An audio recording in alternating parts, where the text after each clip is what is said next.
Hello there and welcome to the Fastmarkets Live Lounge brought to you by Aquatech. And today, this episode is being recorded live on location from the Lithium Supply and Battery Raw Materials Conference. We are here in Las Vegas. Now, I'm Georgia Tolley, and I am delighted to say that today I am joined by Paul Charles.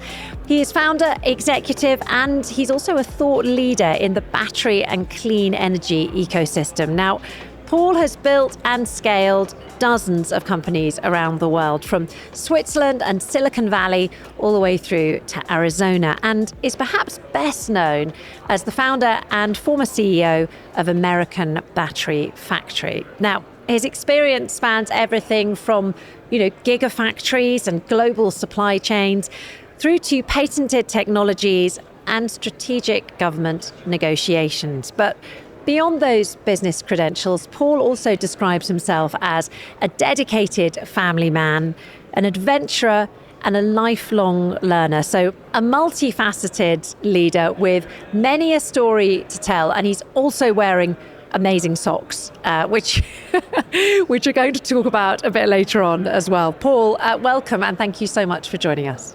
Truly a pleasure. Thank you so much, Georgia. Appreciate the opportunity. It's good to have you here. Okay, so let's start with your story, from startups in Switzerland all the way through to sort of gigafactories in Arizona. What is the common thread that runs through it all? Great question. And I oftentimes ask myself that as well, too. But, as I look back upon the last 30 plus years or so, it's really been a situation in which I've created something that hasn't been there before. Sometimes it's really a cool innovation, but oftentimes it's taking the existing building blocks we have and actually doing something kind of unique with that. And having a background in multiple industries has really given me an interesting perspective. I'll give you a couple examples. Out of school, I worked at IBM out in Silicon Valley, and they put me in a partner in charge of the inventory. A few dollars worth, as you can imagine. And they said, okay, we're going to close down this whole facility for about a week, and there's about 30,000 people, and you're going to conduct this inventory. And I said, that's great. All right, so where's all the equipment? Where's the technology? And they said, well, you need to go to the IBM museum that's on site, and you need to get these card punch.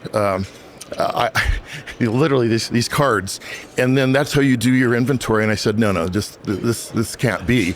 He said, oh no, that's the way we always do it, and we're IBM. And it's like, isn't this automated? Don't you use computer systems? No, we don't. And so that was one of those moments that's like, I'm not going to do this. And so I literally went down the street to Radio Shack and got some barcoding equipment and created this whole program called Online Inventory Count, so OLIC, and created these posters, and particularly the acronym, because IBM is a language of acronyms. They literally hand you a book when you work there. And so I created this barcoding system that saved about half the time during the week. And so that was one of those first epiphanies in terms of, I didn't have to be super smart. I didn't have to invent anything. I just needed to use existing resources that were available physically down the street from Blossom Hill in San Jose, California. Another example is, after I left IBM, I started my first tech company in Switzerland, making accessories for portable computer manufacturers. So basically all the toys, right?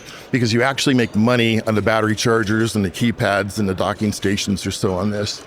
And one thing that was really challenging is that you had all these different peripherals and accessories which would only work with a Dell computer, only work with an IBM, only work with a Zenith Bull, only work with a Toshiba. And I just didn't think that was a good use of resources. And so I developed and invented this universal docking technology that you could take different peripherals and plug it into any kind of computer. And since I spoke IBM, I went and approached them, and they said, this is really great. And they were awesome. They respected my intellectual property that I'd filed on this. And so I was able to literally, create a new universal standard with IBM so that you could utilize your peripherals on any computer that you wanted to have. I really wish everyone else had followed on from that.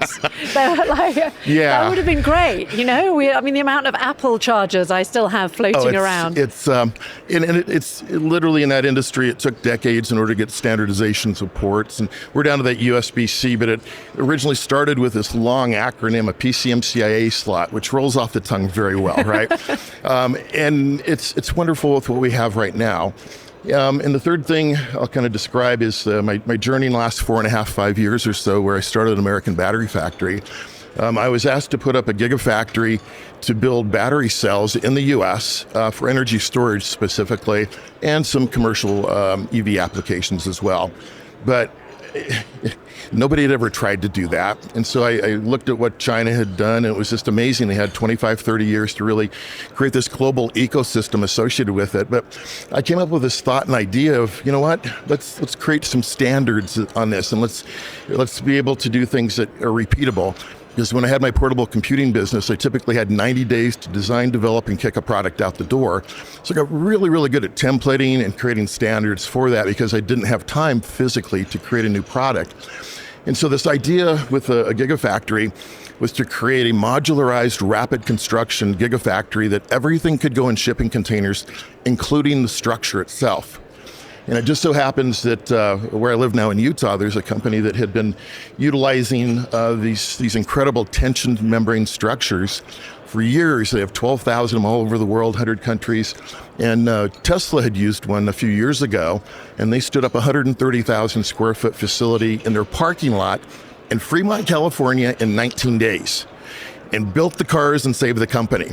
And it's like, I took a mental note of that, and I knew the people, and I'd been referring folks over. And it's like, okay, I'm going to have that as the way to control my environment, and then have equipment that in general you can be about 80% standardized on the manufacturing equipment.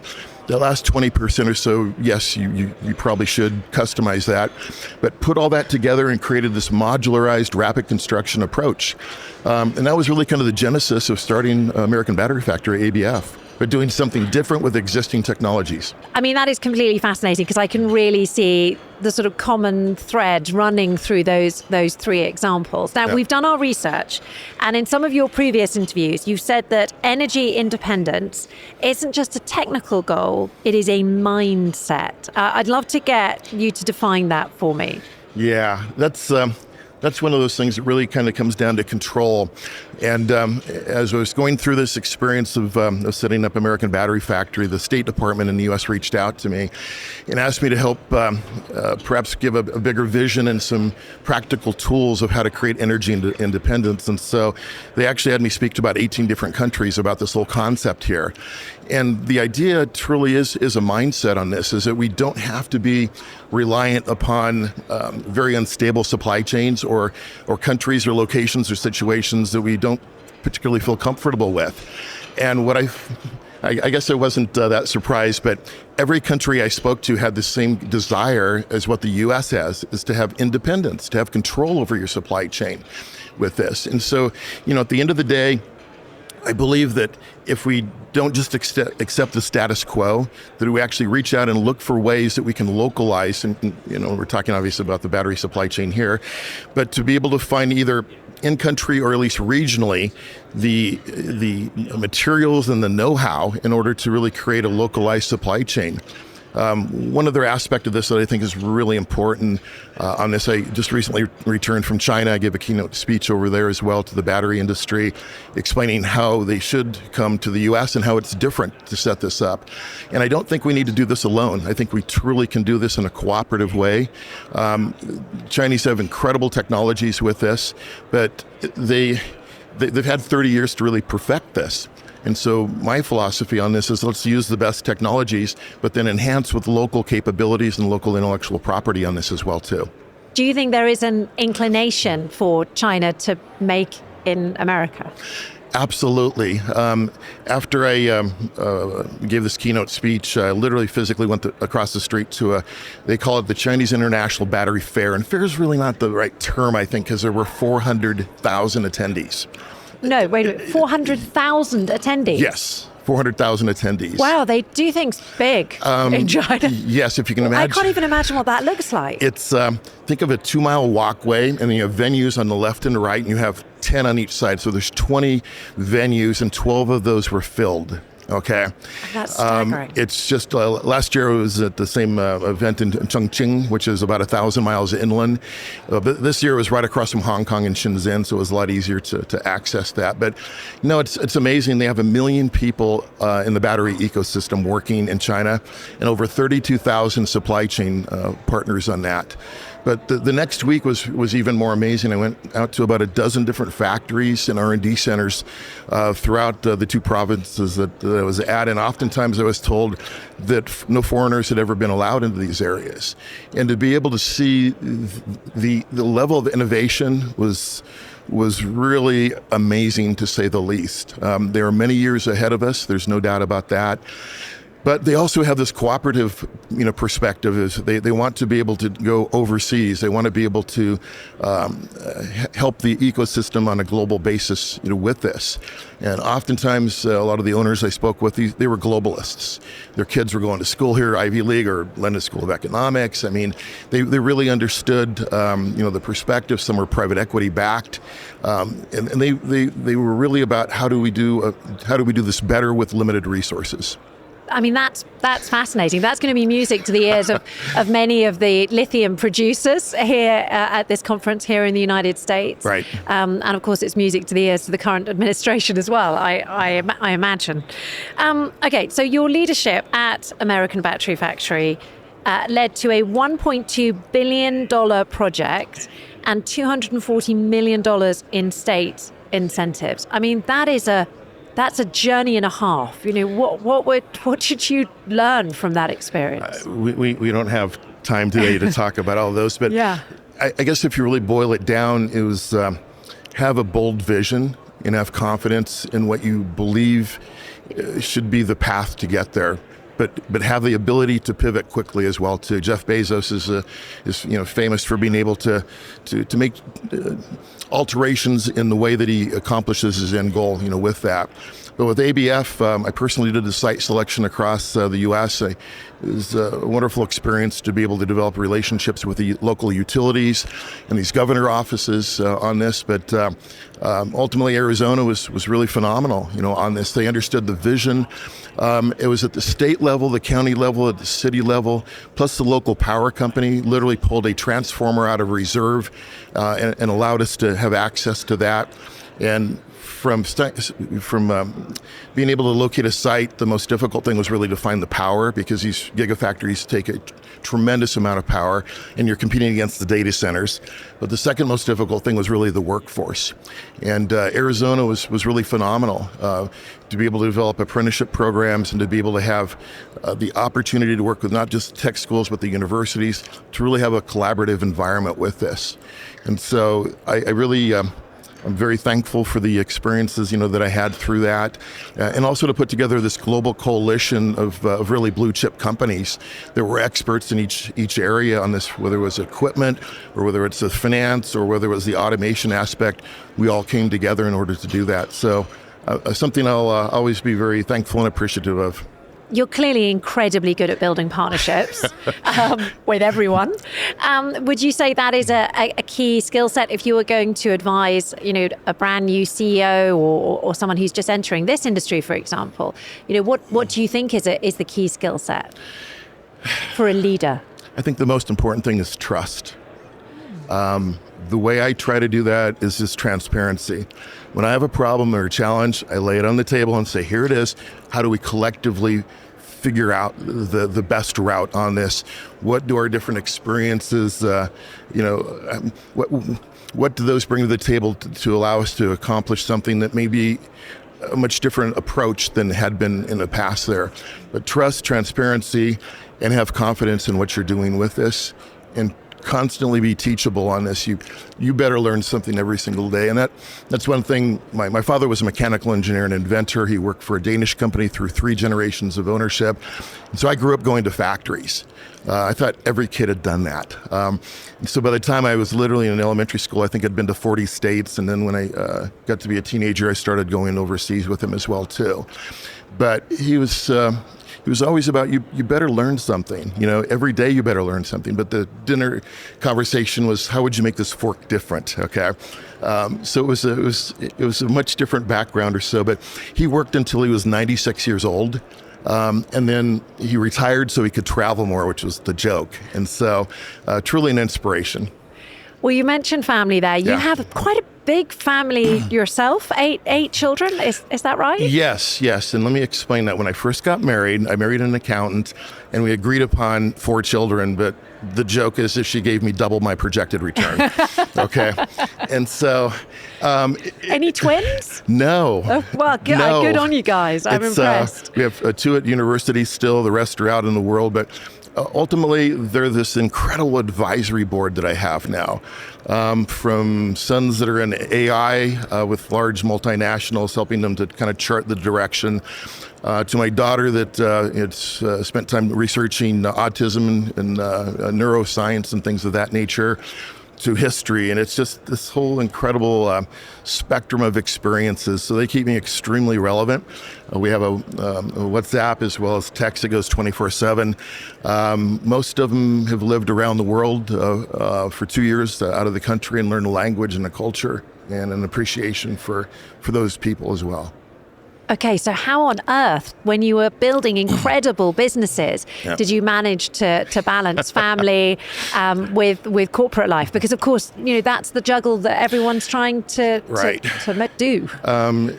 Sometimes I did a good job, and sometimes I didn't do that great a job. But the thing is that I spent time. I was really present with them. We would go on site visits together. We would do all kinds of interesting, hard things to do.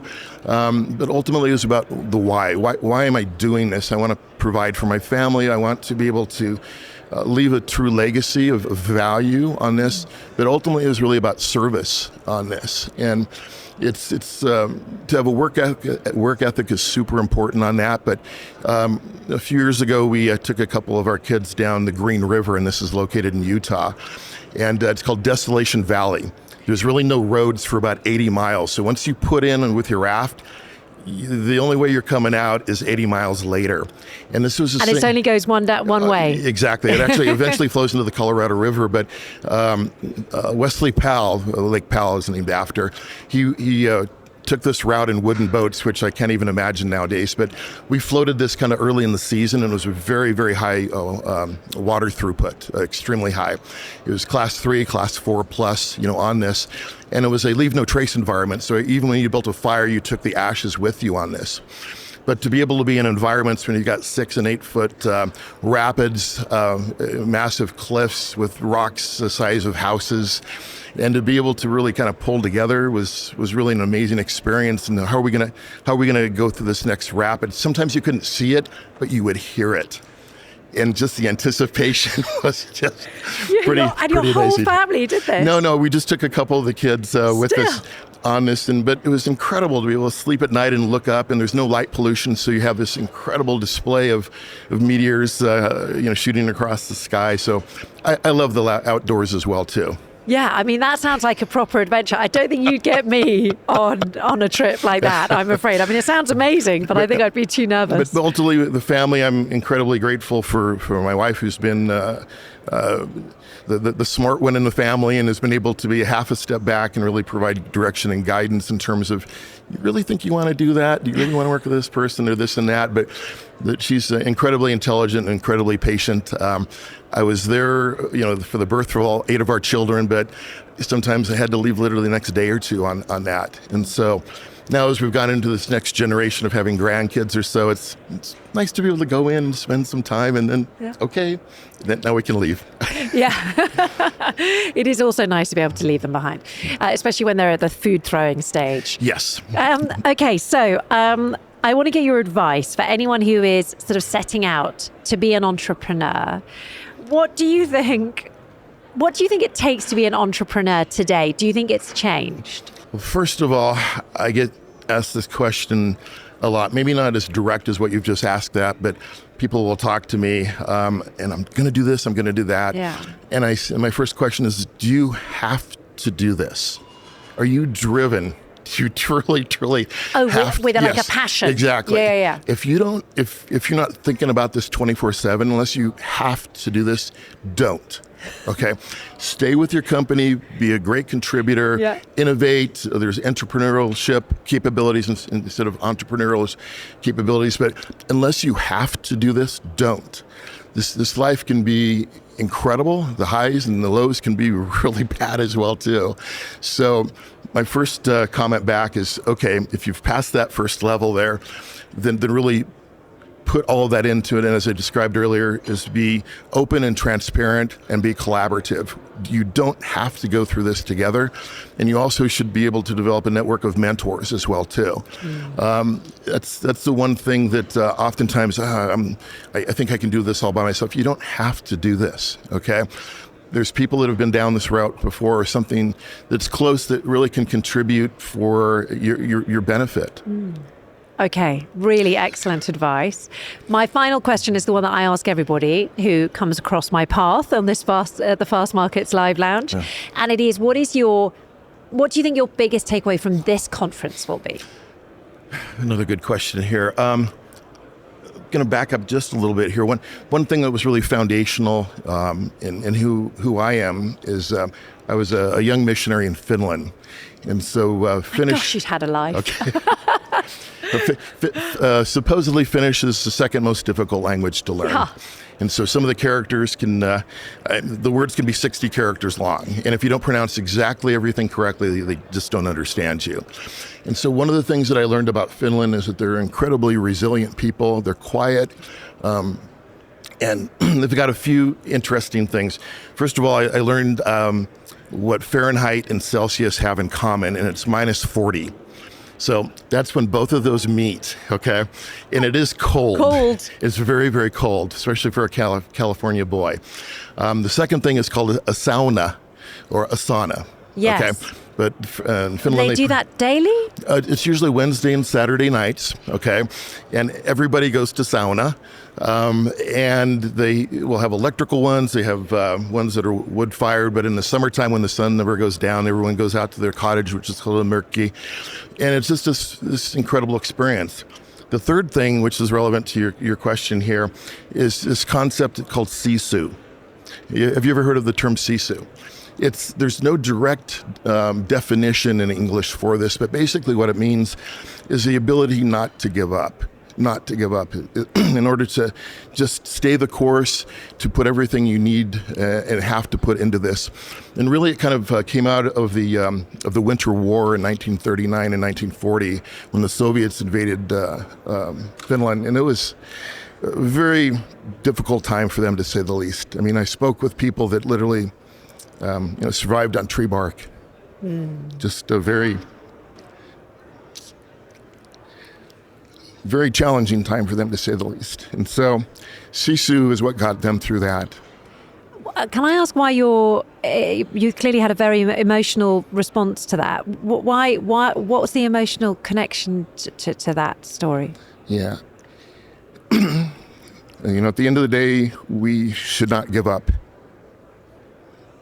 We should do everything that we can in order to, accomplish our goals.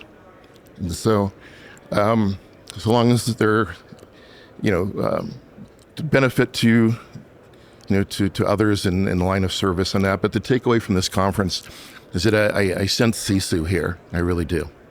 Despite the current landscape. Absolutely. Yeah. Absolutely. So there's a real desire.